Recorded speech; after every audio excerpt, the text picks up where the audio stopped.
job or educate one child or help a family in any way.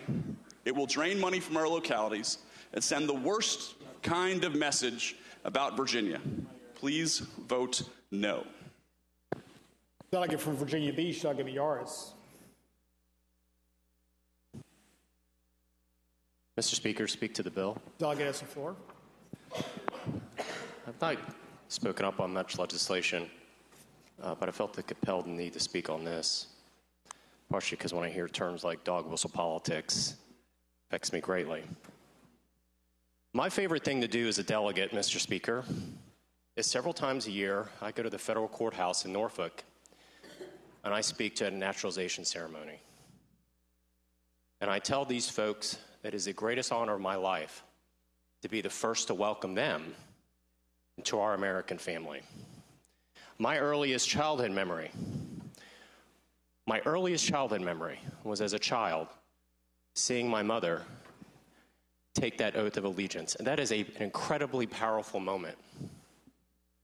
For those that don't know, when you stand in that courthouse and you say these words, I hereby declare an oath that I absolutely and entirely renounce and abjure all allegiance and fidelity to any foreign prince, potentate, state, or sovereignty, of whom or which I have hereto been a subject or citizen, that I will support and defend the Constitution and the laws of the United States of America against all enemies, foreign and domestic, that I will bear true faith and allegiance to the same, that I will bear arms on behalf of the United States when required by law, that I will perform non-combatant service in the armed forces of the United States when required by law, that I will perform work of national importance under civilian direction when required by law, and that I take this obligation freely, without any mental reservation or purpose of evasion, so help me God.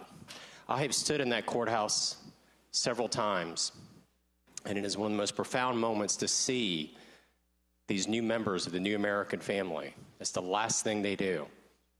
How moving and how powerful it is. And I have seen U.S. attorneys remove people from that body who will not recite that oath. It is an incredibly powerful moment.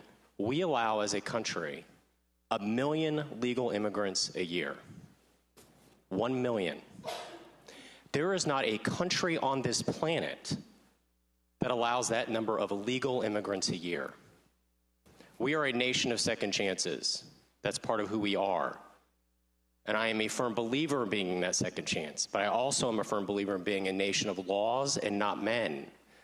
And I have to say that when I hear terms like dog whistle politics, when this simply is telling localities not to impede the federal government from obeying the law, that to me is astonishing. As somebody who is a child of an immigrant, who every chance I get goes to speak at a naturalization ceremony, I have to say I completely reject that characterization of this bill, and it's a pleasure of the House to pass the measure.